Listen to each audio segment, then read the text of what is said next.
is my life. It always will be. There's nothing else. Just us. And the cameras. And those wonderful people out there in the dark.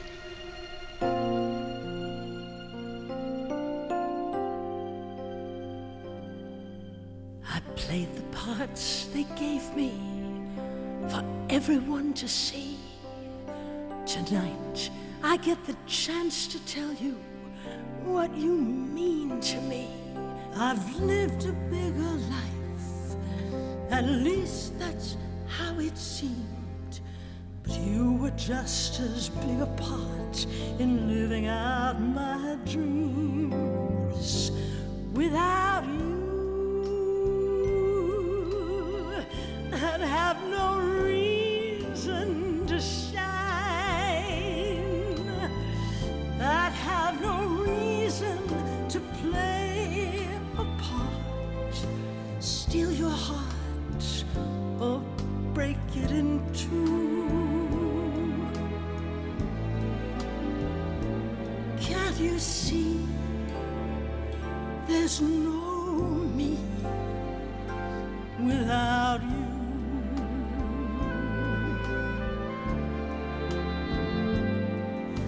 I tried to make you happy.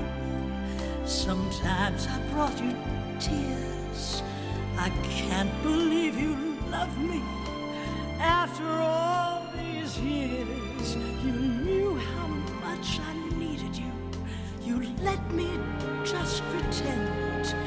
And if I let you down sometimes, you let me try again. You let me tell my stories, how I love to share them. You cared about whatever I would say. I never got to tell you, you were in my heart. I never got to thank you till today. Without you, I'd have no reason to shine. I'd have no reason to play a part. Steal your heart or break it in two. Can't you see there's no me without you?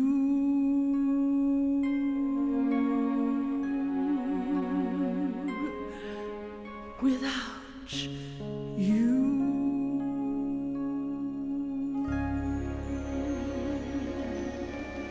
All right, Mr. DeMille, I'm ready for my close-up.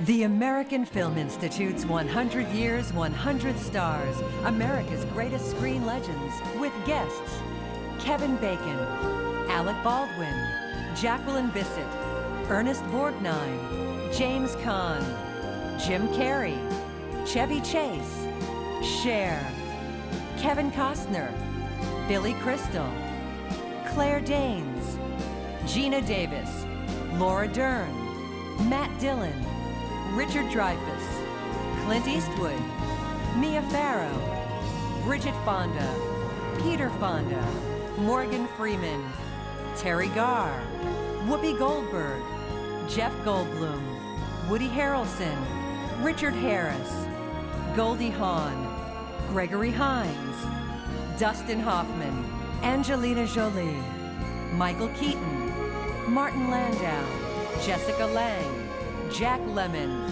Shirley MacLaine, Marsha Mason, Marlee Matlin, Mike Myers, Edward Norton, Edward James Olmos, Miss Piggy, Lynn Redgrave, Julia Roberts, Jenna Rollins, Kevin Spacey, Sylvester Stallone, Rod Steiger, Sharon Stone, Billy Bob Thornton, Lily Tomlin, Emily Watson, James Woods, Without You, sung by Liza Minnelli, and our host, Shirley Temple Black.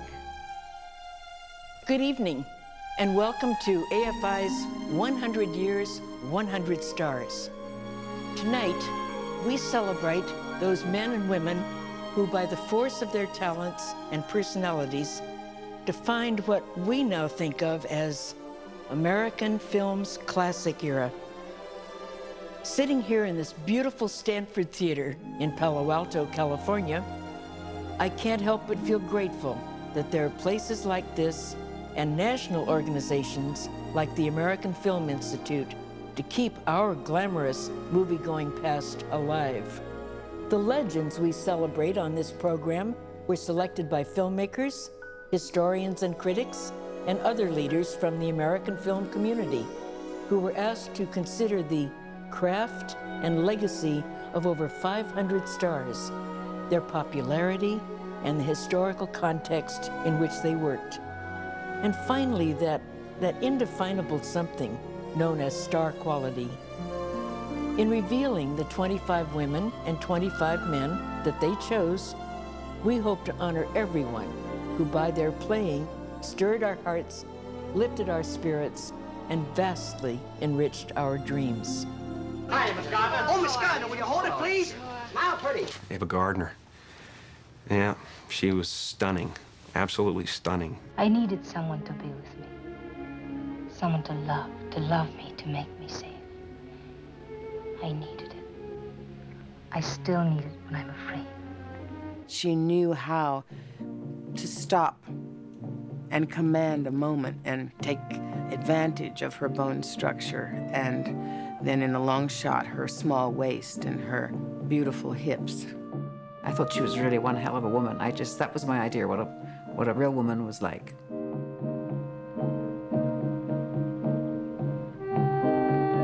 Macumba was good, and you know, there was always that sort of underlying feeling that it was a little campy.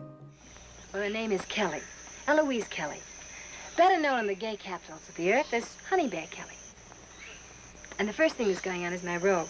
And your arm there, if you'll be so cooperative. With pleasure, Miss Kelly. Stop. You go on and see Night of the Iguana. Shannon! And it's this miraculous, raw, present sensuality. I understand me. And I still got my biological urges. The Beach Boys. Yep. But even I know the difference between loving somebody and just going to bed with them.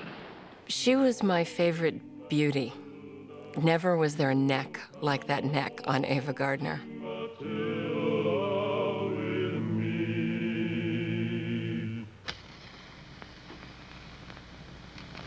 Aksu. William Holden, he was every man, and he was a leading man. Listen, baby. You're the only real thing I ever wanted. Ever. You're mine. I've got to claim what's mine, or I'll be nothing as long as I live. Heartthrob. Deep. Sexy. You love me. You know it. You love me. You love me. You love me. From the moment he stepped on the screen, he was a real man's man. You've got to do it, boy. You've got to do it now. He was always believable. But then you look at something like Sunset Boulevard, and I mean, he's playing essentially a gigolo, and he was able to get that beautiful young man quality. It's 10:15. What time are they supposed to get here? Food.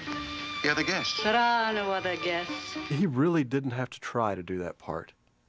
He was really, really there through that whole movie. You know, voiceover and all.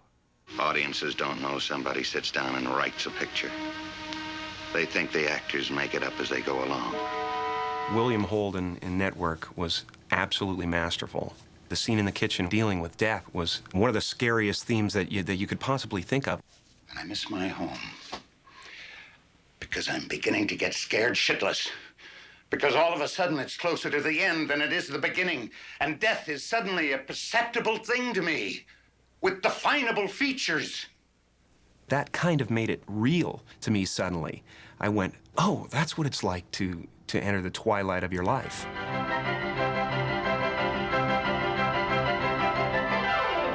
I think you've got to, as an actor, go back to the silent stars because you can learn things about acting in cinema. It's a medium with the capacity to communicate enormous amounts completely non-verbally. And some of those silent stars were the absolute best at that. Mary Pickford invented the movie star. There was no such thing prior to Mary Pickford.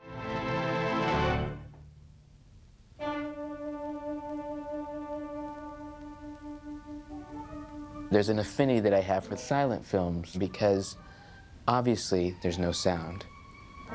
There's not really any lines you need to pay attention to. It's all about the body movements.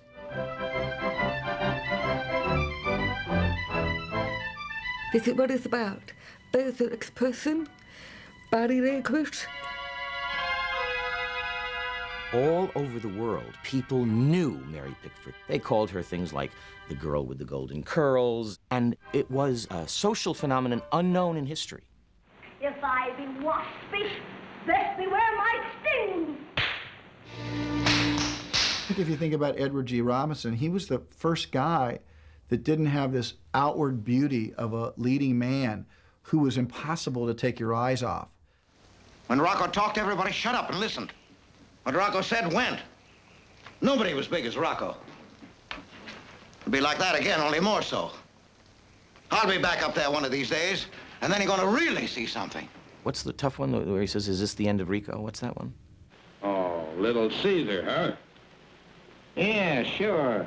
It's one of the great gangster movies of the early 30s. If you ain't out of town by tomorrow morning, you won't never leave it except in a pine box. I'm taking over this territory. He was a guy who could be a gangster and also be your favorite grandfather. That quality, I guess, depended on what he did with his cigar. Come on, I'll buy you a martini, Walter. No thanks, Keys. With 2 olives. He talks about, I don't know, that little man in me. It's just something's not right. Every month, hundreds of claims come to this desk. Some of them are phonies, and I know which ones. How do I know? Because my little man tells me. What little man? The little man in here. Edward G. Robinson in Soylent Green as well adds the soul to that film. Why, in my day, you could buy meat anywhere. Eggs they had, real butter, fresh lettuce in the stores. I know, Saul. You told me before. How can anything survive in a climate like this?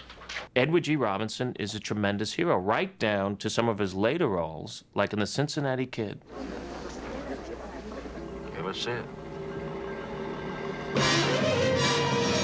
Somehow the audience didn't think he was going to win because Steve McQueen was who he was playing against, and you don't beat Steve McQueen. I'm through. You're good, kid. But as long as I'm around, you're second best. You might as well learn to live with it.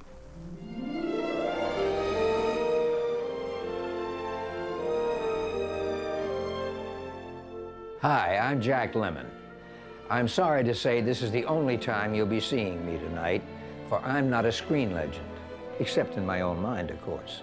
You see, I'm not eligible. In order to be honored as a screen legend, that person would have to have begun their career in or before the year 1950, or they would have, sadly for us, taken their final bow and completed their body of work. Now, since I didn't get my first movie until 1954, and I'm still here working on my body of work, that means I'm not eligible either way. I'm here tonight not only to support the American Film Institute, but to tell you that those of us on the cusp, let's call us the late bloomers, okay? Among us, Paul Newman, Shirley MacLaine, Clint Eastwood, some guy named Mathau. Well, we'll all be waiting for the sequel. Why do people keep hammering at me? Hammering and hammering. Oh, you're hysterical. It happens I'm as calm as a fish. Carole Lombard is my favorite. I mean, she just was so effortless, so incredibly charming, and so much fun to watch. There's this great scene in Nothing Sacred. Wally. Yes, dear? She gets a chance to be so funny, and yet it's completely believable, in spite of the fact that it's quite broad and slapstick. She has this charm that is absolutely delightful. And in just a minute, you'll forget that you had any trouble. I thought so. Let that be a lesson to you. Godfrey! Oh, Godfrey, don't go away. Oh, Godfrey. Now I know you love me. I do not love you, and you're getting me all wet. As a little girl, I was like, oh, I want to be like that when I grow up. Mother, Godfrey loves me. Put me in the shower. Whatever are you talking about? Godfrey, I demand an explanation. She's funny, she's intelligent, she's sexy, she's got all those things going on. Don't be a prima donna. Whenever there's a chance to take the spotlight away from me, it's becoming ridiculous the way you grab attention. Whenever I start to tell a story, you finish it. If I go on a diet, you lose the weight. If I have a cold, you cough. And if we should ever have a baby, I'm not so sure I'd be the mother. You know, Carol Lombard and Gable, you know, they had a wonderful relationship on the screen. Do your eyes bother you? No, why? They bother me. I think maybe the beauty would be the thing that would bring you to her, but the talent and the comedy, I think, was the thing that kept you with her. You'd be lovely to have around, just to sprinkle the flowers with your personality. That twinkle in your eye. Wrap it up for me, will you? You could be nice. Try it sometime.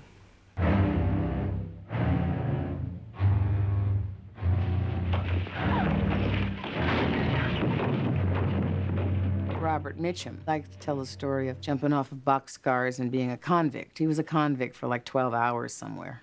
You know, when I was in the bucket, all I could think about was busting out and killing somebody.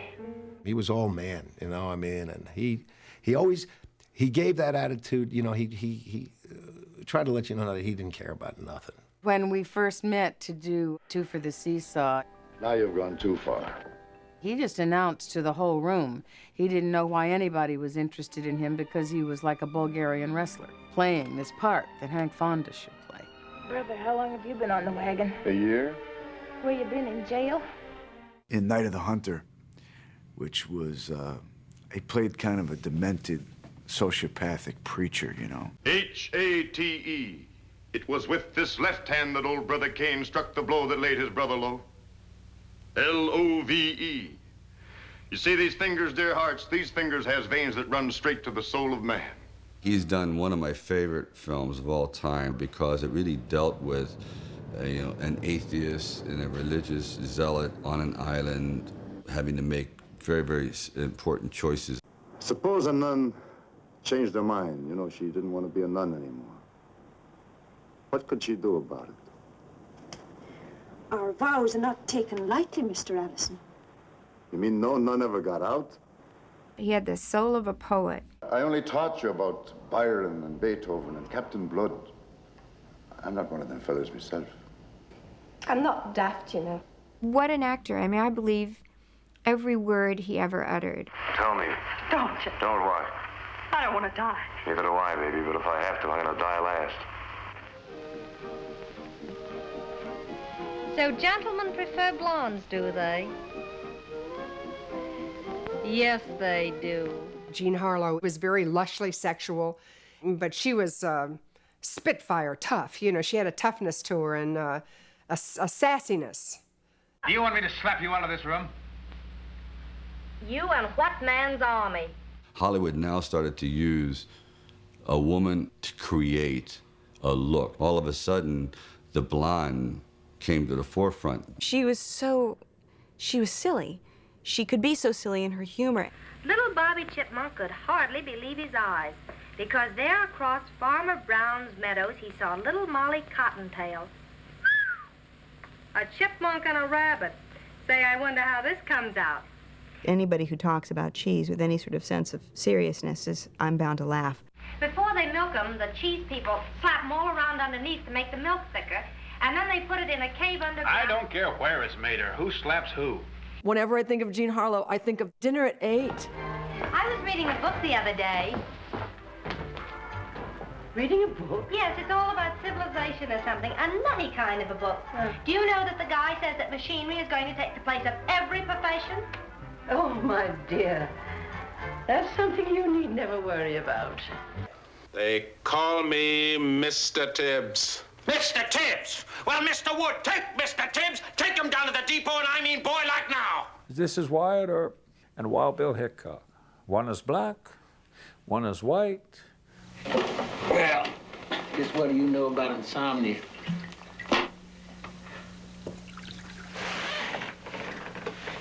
Bourbon can't cure it.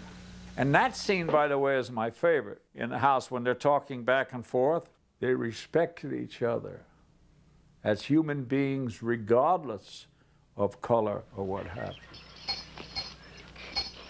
you. The ultimate understanding of Sidney Poitier would have to be his contribution in bringing a depth of understanding to what it is to be a person of color in the United States of America. I'm just telling you the facts alive. I don't want to hear it. I've been listening to that stuff all my life.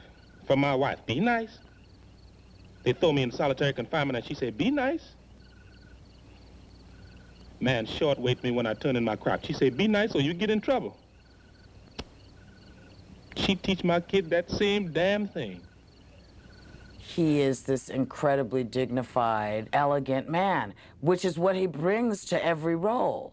Joanna is very close to both of you. If by marrying me she damaged her relationship with either of you, the pain of it would be too much for her. I wouldn't know how to deal with that kind of situation. He had that density, like that center of incontrovertible moral authority. If you must play these filthy games, do them in your homes. Not in my classroom. He was a leading man. Sidney won the Academy Award. The Mass in town is 9 by the clock. I'm a Baptist. I don't go to Mass. We go. Well, how'd you get there before I came along? We walk every Sunday, now we got you. Now, damn it! You ain't got me. Good night, Schmidt. Now, get that very straight. Schlafen Sie wohl, And cut that out. Schmidt. Bless you, Schmidt. I didn't hear anybody's name.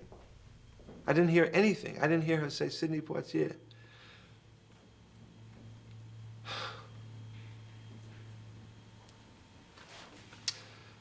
But I saw him come up and get it, and get the Academy Award.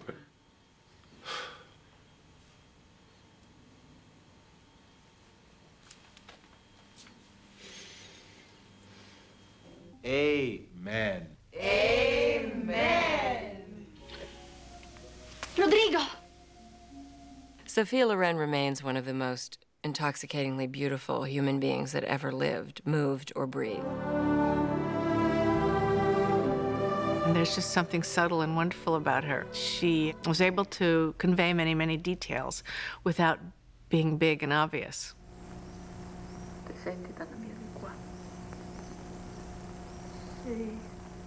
She's a terrific actress. Two women. I remember seeing that early on. I thought, oh my God, you know, she's just amazing.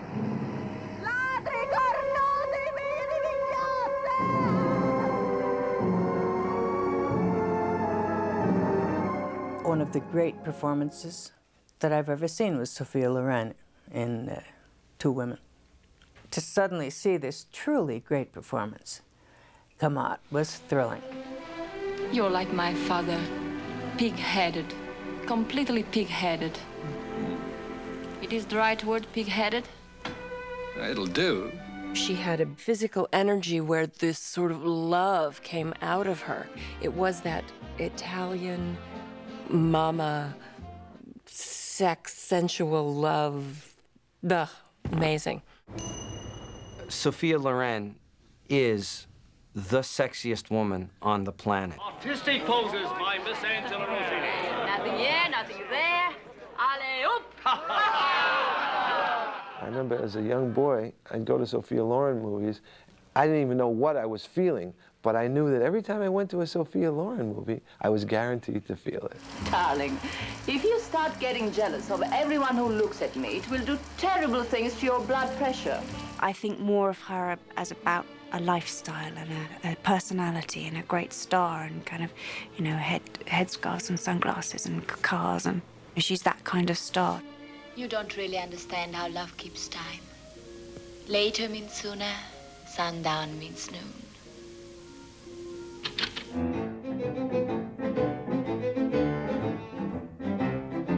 Buster Keaton did such fearful things and made you totally believe that this was happening, and in many cases it did. The man was a genius in body language. What Keaton did physically is actually quite startling when you discover that he did all of his own stunts. The famous one was When the House Falls on Him, where when the house falls, he had to stand on a mark. I'm told it was a nail. If he moved an inch to one side, he would have been crushed to death. He did things that were, 30, 40, 50 years ahead of its time. I mean, he was doing stuff that was surreal. He found an everyman character, and he put him in extraordinary circumstances. What a creative genius, what an inventor, I mean, a guy like that, you sit back and you go, well, okay, I'll never get there.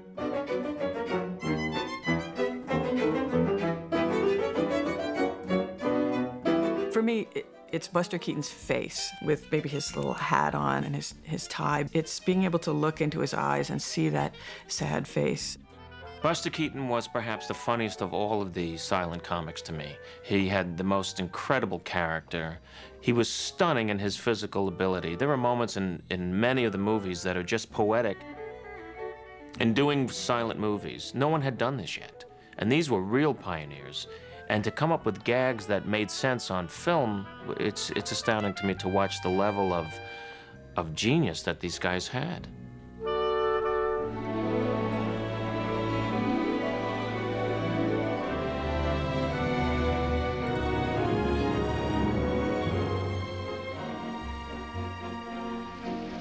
You touch me and you won't live till morning. When you side with a man, you stay with him, and if you can't do that, you're like some animal.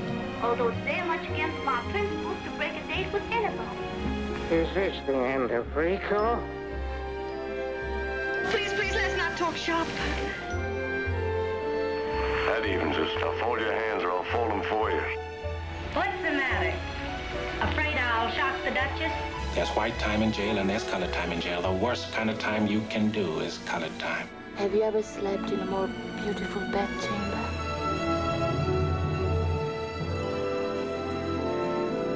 Next, a team of madcap geniuses shine as movie legends.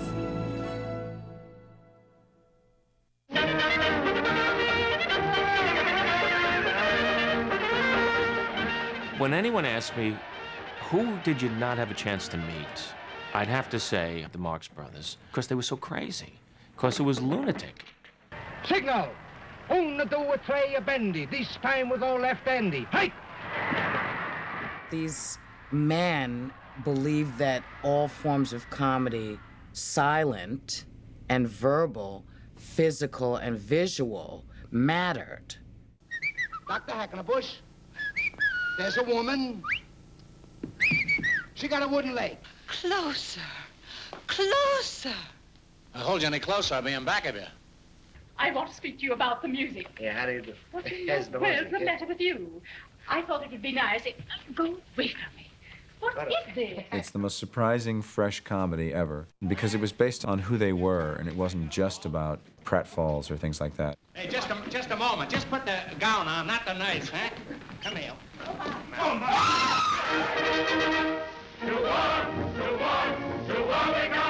If you let them run rampant, that'd overthrow small countries, you know?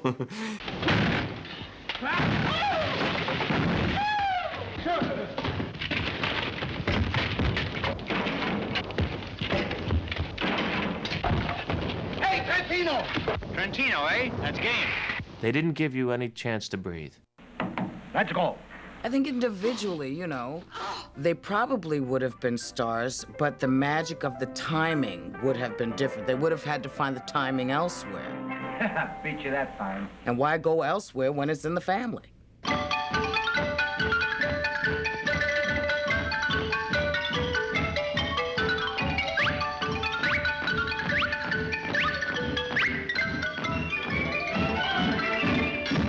You know how to whistle, don't you, Steve? You just put your lips together and blow. Let me tell you, she didn't look 19 years old. That is not what 19 looks like to me. When I was 19, I reeked 19. She just had that kind of presence that was so astonishing. You go too far, Marlowe. The chemistry between her and Bogart, you feel like you're, you know, in some ways looking through a peephole. Got a touch of class, but I don't know how far you can go. A lot depends on who's in the saddle. Go ahead, Marlowe. I like the way you work. In case you don't know it, you're doing all right. There's one thing I can't figure out. What makes me run? Uh-huh. I'll give you a little hint. Sugar won't work. It's been tried.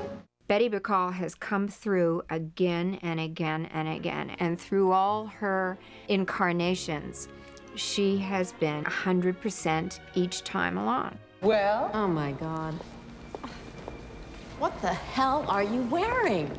This happens to be an imitation Scozzy. There is a visceral something that happens when two actors get on stage, something palpable about this chemistry. What's wrong with you? Nothing you can't fix.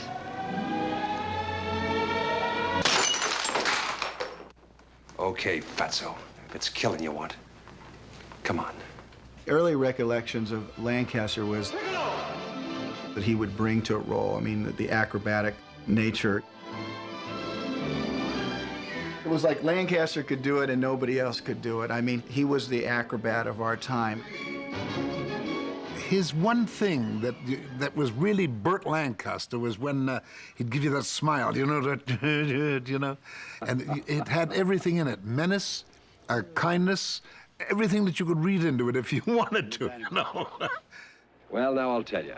I was born with a powerful passion to create. I can't write, I can't paint, can't make up a song. So you explode things. Well, that's how the world was born.